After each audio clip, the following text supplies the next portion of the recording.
கர்த்தருக்குள் பிரியமானவர்களே, October 2 எலஞ்சி white அம்மையார் அவர்களுடைய மாரநாதா புத்தகம், பக்கம் 549.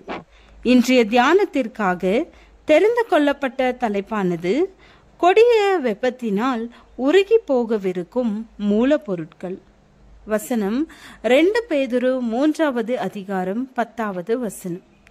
கர்த்தருடைய நாள் இரவிலே திருடன் வருகிற விதமாய் வரும்.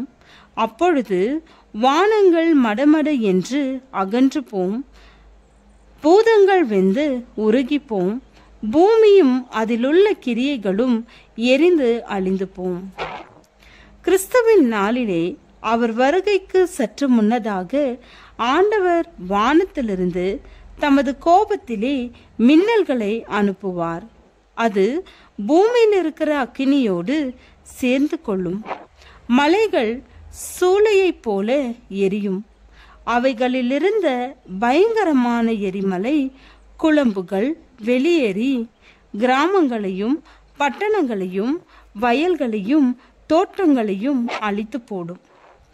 உருகி போன குழம்புகளையும் பெரிய கற்களையும் சூடேறின மண்ணையும் ஆறுகளிலே அவைகள் கொட்டும் போது அவைகளிலுள்ள தண்ணீர் பானையில் இட்ட நீரை போன்று பொங்கி கொதித்து பெரிய பெரிய பாறைகள் விவரிக்க முடியாத குமரலோடு உடைந்த துண்டுகளை நிலத்தின் மீது சிதறடிக்கும். ஆறுகள் எல்லாம் வறண்டு போகும். பூமி அதிர்ந்து நடுங்கும். ஆங்காங்கே பூமி அதிர்ச்சிகளும் பயங்கரமான எரிமலை வெடிப்புகளும் உண்டாகும். பூமியின் குடிகளான துன்மார்க்கர் பூமியின் மீதிருந்த அழியும் வரை அவர்களை தேவன் பாதிப்பார். குடிகாரனை போல பூமி தள்ளாடி கூடாரத்தை போல பெயர்ந்து போகும். 5 பூதங்கள் எல்லாம் தீயினால் உருகும். வானம் புத்தகத்தை போல சுருட்டப்படும். பூமியின் அடியிலே மறைத்து வைக்கப்பட்டிருந்த மூலகங்கள் வெடிப்பதினால் பூமியின் மேற்பரப்பு பிளந்து போகும்.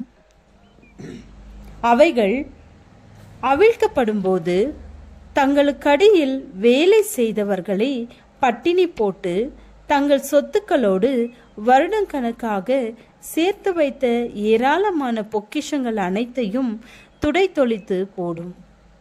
மிக பெரிய பேரழிவை ஏற்படுத்தும் பெரும் தீ நமக்கு சற்று முன்பாக இருக்கிறது.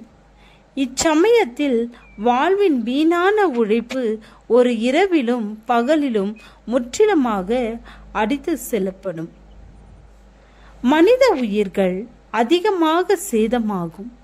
ஆனாலும் தேவன் ஆயத்தம் பண்ணியிருந்த பேழையிலே ஜல பிரளயத்திற்கு நோவா காக்கப்பட்டதைப் போல இந்த அழிவிலும் ஆபத்திலும் தம்மை நம்புகிறவர்களுக்கு ஆண்டவர் தாமே அடைக்கலமாயிருப்பார்.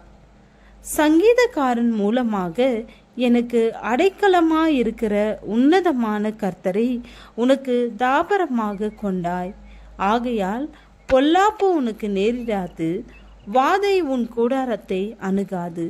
தீங்கு நாளிலே அவர் என்னை தம்முடைய கூடாரத்தில் மறைத்து என்று வாக்கு கொடுக்கிறார். அந்த ஆண்டவரை நமது நம்பிக்கையான பாதுகாப்பாக நாம் ஏற்றுக்கொள்ள வேண்டாமா? கிறிஸ்து தம்மை நேசிக்கிறவர்களுக்காக மாளிகைகளை ஆயத்தம் செய்ய சென்றிருக்கிறார். அந்த மாளிகைகளுக்காக நாம் நம்மை ஆயத்தம் செய்து கொண்டிருக்க வேண்டும். உலகத்தின் போராட்டங்களிலிருந்து அங்கேதான் நமக்கு ஓய்வு உண்டு. ஜெபம். கர்த்தாவே, எப்போதும் நீர் எங்களுக்கு தந்திருக்கிற இன்றைய நம்பிக்கைக்காக உம்மை துதிக்கிறோம். ஆமேன்.